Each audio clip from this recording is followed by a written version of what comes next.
E quando eu falo de cloud com o time, estou sempre conversando com o time, eu sempre falo, vamos pensar em experiência dos times internos, vamos pensar em simplicidade, resiliência, eficiência e segurança. Isso é o que norteia hoje um pouco da área de cloud de infrastructure dentro da Estônia. O que a gente faz? A gente trabalha de forma working backwards, ou seja, a gente trabalha de trás para frente. Então, a gente ao invés de entrar, por exemplo, o Fabiano sabe disso, muitas das nossas conversas acabam nem sendo tão técnicas, acabam sendo, cara, onde você quer chegar? Me fala onde você quer chegar e aí a gente vai desconstruindo de trás para frente, até a gente chegar num detalhamento técnico de serviço. Se você toma uma decisão errada e você demora para validar essa decisão, você perde uma janela gigantesca de oportunidade. Então a gente tem muito disso de vamos colocar o barquinho na água, vamos ver se o barquinho flutua ou afunda. Se afundou, a gente já sabe que a outra decisão é a correta.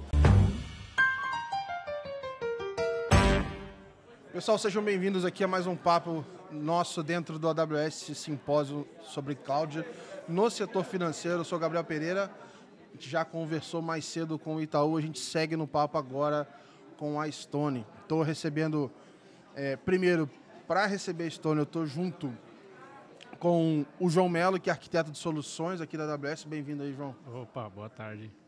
E para a gente conversar sobre esse momento de cloud dentro da Stone, a gente vai falar e bater esse papo com o Fabiano Amaral, que é Head de Infraestrutura para Cloud lá na Stone. Prazer, cara. Opa, Gabriel, muito obrigado pelo convite. É um prazer estar aqui com você hoje, batendo esse papo. Para a gente dar um contexto para a nossa audiência, Fabiano, só para a gente setar aqui um pouco da expectativa, a gente sabe que os nomes em organizações, eles não necessariamente representam as mesmas coisas, né? Sim. O que está dentro do escopo do seu papel hoje? O que está fora? Como é que você define o papel de Head de Infraestrutura de Cloud dentro da Stone? A Stone hoje ela tem uma estrutura organizacional muito viva. A gente está sempre adaptando a nossa estrutura organizacional e hoje no papel de Head de Cloud Infrastructure, principais responsabilidades ali estão parte de você garantir uma arquitetura segura, resiliente, escalável dentro da cloud, onde você vai ter uma eficiência operacional grande. E aí, quando a gente fala de eficiência operacional, a gente está falando de várias coisas. A gente não está falando só de custo. A gente está falando de se um time precisar de um banco de dados na cloud, vai ser eficiente, vai ser rápido, vai demorar, não vai. Então, cuida para tudo isso. A governança também, dados, a cloud, ela traz uma flexibilidade enorme para você e, inclusive, traz alguns desafios de governança que existem em outros cenários também. Então, o time hoje é dividido em algumas squads, o time de cloud, e aí tem squads olhando para a parte de plataformização, para a parte de custos, governança, segurança. Então, hoje, toda essa parte está dentro do time de Cloud Infrastructure, da Stone, que hoje eu estou à frente desses times. E quando eu falo de cloud com o time, estou sempre conversando com o time, eu sempre falo, vamos pensar em experiência dos times internos, vamos pensar em simplicidade, resiliência, eficiência e segurança. Isso é o que norteia hoje um pouco da área de Cloud de Infrastructure dentro da Estônia. Legal. E falando de Stone, ela é muito mais do que a maquininha, né? Eu agora que eu tô conseguindo esquecer os jingles do começo do ano de Big Brother, etc. Se liga no tom. Mas a gente sabe que tem mais empresas e eu queria que você falasse um pouco mais desse ecossistema da Stone e a relação dela com o empreendedor. Eu queria que você contasse um pouquinho mais pra gente. Tá. A Stone, ela nasceu lá no início da década anterior, né, por volta de 2011, 2012. Ela nasce com a missão. A missão da Stone era empoderar o empreendedor brasileiro. Eu acho que no Brasil, o empreendedor brasileiro ele tem muitos desafios. Você tem todo o desafio fiscal, todo o desafio que o país hoje, o Brasil, ele é um país com uma taxa de fraudes muito grande no comércio eletrônico, principalmente. E a gente falou assim, olha, pagamentos não é para ser um desafio para o desenvolvedor, para o empreendedor brasileiro. Ele é para delegar isso para a gente resolve isso para ele. Então a Stone nasceu com a maquininha, né? Lembro que antigamente era muito comum você falar Stone, a maquininha verde, de cartão e tudo mais. Sim. Hoje a Stone é muito maior que isso. Então, quando você fala Stone, já é um nome consolidado no mercado, todo mundo já sabe o que você está falando. A gente acabou de fazer uma mega campanha no Big Brother, como você bem citou ali, tinha o Bota para Girar no modo Stone, tinha o Se Liga no Tom. Agora já era, vou ficar com a cabeça direto né? Sim. Então, a Stone crescendo, a Stone ela investe muito em inovação. Então, nasceram várias empresas dentro da própria Stone e algumas empresas foram adquiridas. Por exemplo, o Tom nasceu dentro da própria Stone, focado num público ali. Mas Acho que no começo era Tomzinha, né? Não era... Ela chegou a ser Stone+, aí ela teve o Pagarminha, que ela nasceu dentro de uma outra BU da empresa. Tiveram vários nomes, mas o nome que consolidou no final foi o nome do Tom. Uhum. E aí, a gente tem esse ecossistema que a gente foi criando. Olha, o microempreendedor, vamos ter um produto para ele ali, que talvez tenha uma flexibilidade maior, é um público diferente, que tem necessidades específicas. Tem a Pagar.me e a Mundipag, que são empresas voltadas para o processamento digital de pagamentos. Então, é como se fosse a maquininha do e-commerce, entendeu? Você vai comprar num site X, esse site ele usa um processador de pagamentos por trás, que aí, hoje, dentre os mais famosos, temos a Pagar.me ali, que está voltada nesse fluxo. Nós temos também a solução de conta PJ, que tem o banking. A Pagar.me, até fazendo uma adenda, ela é uma das empresas que foi adquirida durante essa jornada. Então, ela entra como uma empresa adquirida ali por volta de 2015, 2016, no grupo. E o banking e o Tom são empresas que nasceram dentro da própria Stone, como se fosse uma incubadora, a Stone tendo uma incubadora ali dentro. Então, o banking ele nasce com esse desafio de oferecer uma conta PJ, de oferecer serviços de Pix, oferecer toda essa gama de serviços ali bancários.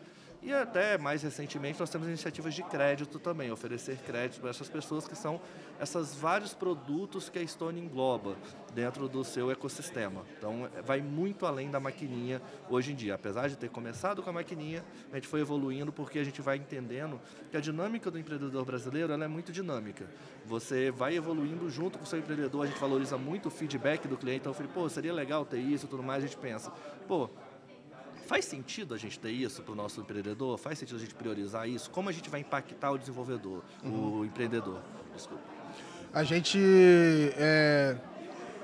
nas primeiras, sei lá, se for lembrar de 10 anos atrás, assim, as palestras de tecnologia, startup, falavam muito de move fast, break things, né? E talvez vocês andaram rápido e quebraram várias coisas também, foram crescendo e dores do crescimento.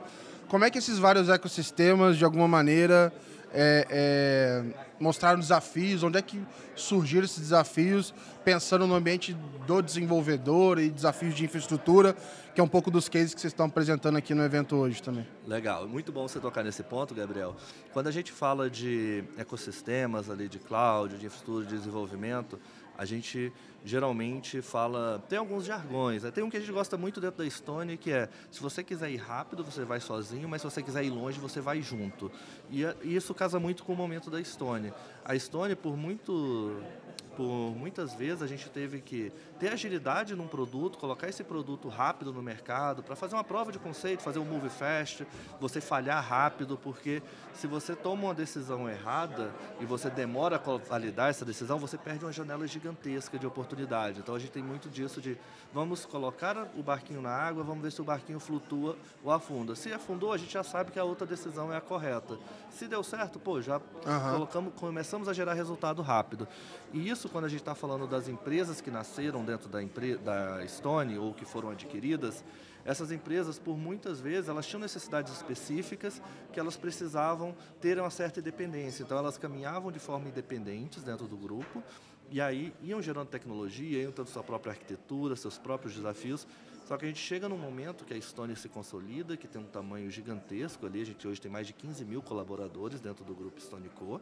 E você começa a perceber algumas disfuncionalidades, que você tem iniciativas repetidas dentro de uma unidade de negócio, dentro da outra, sendo que você poderia estar fornecendo isso como uma plataforma, ao invés de você estar reconstruindo a roda em cada um desses locais. Então a gente está muito nesse momento de consolidar isso, trazer isso. O que é comum a todo mundo? O que eu posso trazer velocidade? O que eu posso trazer eficiência e oferecer isso como um produto interno. Como a gente tem muito foco no nosso cliente, vamos trazer um pouco desse foco no nosso cliente externo, lá o empreendedor, para dentro da nossa área, para os desenvolvedores, para que o desenvolvedor tenha agilidade em gerar valor para o nosso cliente lá na ponta. Então, o momento agora que a gente tem de desafio e tudo mais é como a gente transforma a tecnologia em uma commodity. Porque a tecnologia por si só ela não tende a gerar valor. Então, a gente transforma isso em uma commodity que o desenvolvedor ele vai pegar e vai construir alguma coisa em cima dessa commodity. Eu quero um banco de dados, eu tenho um banco de dados para eu construir um produto que vai gerar o valor X, Y, Z, seja para a companhia ou seja para o empreendedor lá na ponta. E, João, eu sei que bom, isso é parte do dia a dia seu e da Amazon, da AWS, mas ao mesmo tempo não deixo de ter curiosidade, que é o seguinte, cara, como é que você atende um gigante desse, uma situação dessa? Então, assim, pô, como é que você tem proximidade com o cliente para entender o que está acontecendo, ir lá e participar do processo? Como é que funciona esse relacionamento para a construção de soluções, assim? Bom, Gabriel, na verdade tudo começa com os valores, né? Tem muito a ver, na verdade, a primeira sinergia que a gente fala, principalmente falando da Stone, é com relação a valores. Quando a gente fala os valores da Stone, por exemplo, um deles é o Ownet, né? O Ownet é um paralelo ao Leadership Principle da AWS de Ownership. Ou seja, no final do dia tem que ter uma cultura entre as empresas muito forte, que elas têm que se intercalar, ela tem que ter uma cultura parecida. Então a Stone teve esse casamento perfeito com a AWS para começar, né? Aí, além disso, no meu caso como arquiteto, o que a gente faz? A gente trabalha de forma working backwards, ou seja, a gente trabalha de trás para frente. Então, a gente, ao invés de entrar, por exemplo, o Fabiano sabe disso, muitas das nossas conversas acabam nem sendo tão técnicas, acabam sendo, cara, onde você quer chegar? Me fala onde você quer chegar, e aí a gente vai desconstruindo de trás para frente, até a gente chegar num detalhamento técnico de serviço. Então, tudo que o Fabiano contou agora, da dificuldade, do objetivo deles como um todo, é o que leva a gente a construir todos os cases que a gente vem trabalhando junto com eles. É a forma da AWS de trabalhar junto com os clientes. Eu vou quebrar o protocolo, nem sei se vocês podem falar isso, porque vocês apresentaram um case aqui que vocês aumentaram, né, melhoraram o go-to-market em 5 vezes. Mas eu queria perguntar o seguinte, essa é a foto do que vocês integraram, né? Qual que é agora a nova foto, né, do Backwards? Para onde vocês estão olhando agora? Qual que é o case que vocês querem apresentar no que vem ou no próximo evento aqui? Sim. Hoje no case que a gente apresentou aqui, a gente falou muito sobre subir novas aplicações, você ter um ambiente padronizado e tudo mais, e a gente quer expandir isso para toda a arquitetura de cloud que você, como eu disse anteriormente, você transforma em uma commodity. A gente tem uma jornada a ser feita nisso, de, por exemplo, todos os recursos de cloud hoje, como que a pessoa tem um sistema de autosserviço. O nosso desafio é quebrar em todos os níveis dentro da tecnologia a dinâmica do demandante e o demandado, de você abre uma demanda para o time X, abre uma demanda para o time Y. A gente quer que a pessoa tenha um autosserviço em todos os níveis de tecnologia ali, se ela quiser um pipeline, se ela quiser um monitoramento, se ela quiser seja uma migração de dados, a gente transformar isso num catálogo de serviços cada vez mais completo. Não é um Big Bang, eu acredito muito em arquiteturas evolutivas, então você dá um primeiro passo, depois você dá o segundo, o terceiro, quando você for ver, você já deu 1000 passos na direção que você acredita. Então, essa é uma jornada que a gente está fazendo dentro da Stone, a gente escolheu ali qual que era o impacto que ia causar, o que a gente ia priorizar que ia causar mais impacto na vida do desenvolvedor. A gente falou, pô, se a gente levar isso daqui para o desenvolvedor como autosserviço, vai causar um impacto muito grande. Então, a gente fez essa pesquisa, entendeu com os desenvolvedores onde estavam as dores dele e fizemos isso. E agora a gente segue essa jornada com todo esse backlog que foi gerado, quais são as principais prioridades para o time de desenvolvimento, porque ali a gente está dentro de um time de infraestrutura, a gente está numa dinâmica para servir os times de tecnologia no geral, seja até times que são de desenvolvimento de produtos, sejam times de data, sejam times de negócio que estão um pouco mais perto da tecnologia. Então, a gente está ali para atender essas necessidades. Então, a gente tem todo um roadmap para comoditizar e componentizar a infraestrutura. Quando a gente fala de tecnologia no geral, é muito comum você ver o pessoal do React ali reutilizando componentes e tudo mais, você não sai criando toda hora um componente novo para front-end com React. A gente quer trazer um pouco disso para a infraestrutura. O Gabriel vai subir um banco de dados, ele não precisa redescobrir o caminho das pedras de como subir esse banco de dados. Você já tem um componente de banco de dados muito bem definido, muito bem testado, validado, que atende de uma forma boa. Uma coisa que eu sempre trago para o time lá é que a gente nem toda vez a gente precisa da melhor solução. Muitas vezes a gente nem precisa da melhor solução. A gente precisa de uma solução boa o suficiente para aquele momento e que nos permita evoluir. Porque também tem o extremo oposto. Tem a melhor solução, mas também tem o puxadinho. Você constrói um puxadinho ali e você está preso, amarrado a ele o resto da sua vida porque você não consegue evoluir. E uma vez que ele está de pé, é difícil de derrubar, né? Acontece em todo cliente, né? Sempre isso. Nada mais permanente do que algo provisório em produção. Exato. Então, isso daí eu tento balancear com os times entre esses dois extremos. Legal. Vocês comentaram de resultado de negócio, né, de time to market. Isso também se reflete nas pessoas, eu digo assim, de alguma forma na satisfação dos desenvolvedores, clima, como é que Com isso certeza. de alguma maneira impacta a forma de trabalhar do time, como é que isso se reflete? Com certeza, isso influencia muito. Vou até tentar fazer uma analogia aqui para ver se algum de vocês já se viu nessa situação. Você tem uma ideia ali, você fala, pô, essa ideia aqui seria muito legal, eu queria validar ela, mas aí você pensa em toda a dificuldade que você teria até validar essa ideia e você acaba desistindo de uma ideia que poderia trazer muito resultado, ou para o empreendedor que a gente atende, ou para a própria empresa.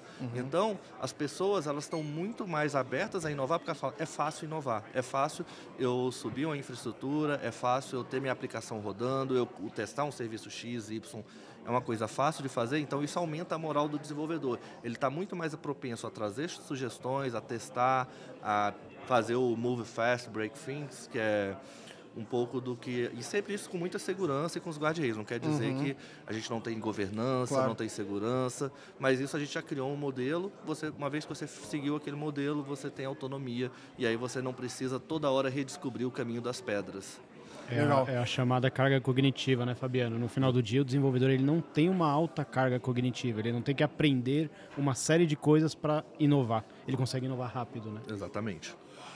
E aí eu estou pensando aqui numa pergunta final para a gente... Estou pensando em quem está no começo dessa jornada e está pensando em fazer essa virada e não necessariamente com a mesma solução que vocês desenharam, mas com um objetivo parecido. O que vocês deixariam de orientação? Onde que talvez foi mais interessante focar desde o dia zero? O que fez a diferença? Tá. Tem um autor, Melvin Conway, que ele fala muito sobre a estrutura de comunicação da empresa reflete as estruturas dos seus sistemas. E aí, num sentido mais amplo dos sistemas, de como você constrói seu sistema, seja um sistema de fábrica, de produção, ou até mesmo um sistema de tecnologia. Então, o que eu digo é, muito comumente, as empresas, os sistemas delas tendem a refletir como elas estão organizadas, como os times estão organizados. Então, foi o primeiro passo que a Stone deu, e eu acredito que foi um acerto muito grande, foi vamos reorganizar isso, vamos colocar que os times tenham mais sinergia, tenham autonomia de ponta a ponta, e você elencar claramente quais são as suas dores. Porque muitas vezes é um erro comum que acontece, até relativamente comum, né? Você priorizar algo que você acha que é a prioridade, mas quando chega para o desenvolvedor lá na ponta, você fala, pô, mas eu não estava precisando disso agora, eu tinha essa outra dor. Então, conheça bem as suas dores no começo da jornada e tenta colocar o barquinho na água o mais rápido possível. Não tenta ter a solução perfeita, ótima, já na primeira entrega. Tem o nosso diretor hoje de Foundation, né, que é a área a qual eu pertenço, ele tem uma frase que eu gosto bastante, que é o Gustavo Livrari. Ele fala muito assim, se você não tem vergonha da sua primeira versão, da primeira versão que você entregou, é porque você demorou muito a entregar. Sim. Então, a gente está sempre ali. Seja rápido e itere sobre essa solução. Então, acho que, de forma resumida, pense na sua estrutura organizacional, se ela está fazendo sentido para os desafios atuais da companhia, porque ela podia estar fazendo sentido há 2 anos atrás, talvez nesse momento não. Então, pense nisso e a partir desse momento que você teve essa definição, se a sua organização estrutural está boa, priorize qual que é a sua maior dor e comece a resolver a sua maior dor. Beleza. Eu resumiria, como só corroborando aí com o Fabiano, a primeira coisa é o fail fast, que é o que ele falou, coloca o barco na água e vê se ele afunda. Comece a testar e comece a errar. A gente só vai aprender errando, esse é o fail fast, tá? Que é um conceito muito enraizado dentro da AWS. Tá? Em todas as inovações aí ao longo da história a gente percebe isso. Outra coisa importante é a definição do modelo operacional. Então, antes de você falar, por exemplo, de tecnologia, de serviço, de produto, aonde que você vai, como o Fabiano mencionou, você viu que teve uma conversa interna, teve toda uma descoberta de times para como nós vamos estar estruturados. Uma vez que você sabe o seu modelo operacional, centralizado, híbrido, não descentralizado, dependendo da forma que você está estruturado, seus times estão estruturados, aí você parte para a definição de uma tecnologia, de uma plataforma, como no caso da Stone. Excelente. Pessoal, o nosso tempo é curto pela quantidade de história boa que vocês têm para contar. Queria agradecer. Então, primeiro, pessoal, com certeza eu sei que vocês gostaram do episódio. Já aproveitem para compartilhar e já fiquem ligados que a gente tem mais. Esses foram o João da AWS, Fabiano da Stone. Continuem acompanhando os conteúdos aqui, que hoje a gente ainda tem mais pelo menos umas 8 conversas para você continuar acompanhando. Obrigado, abraço e até o próximo episódio.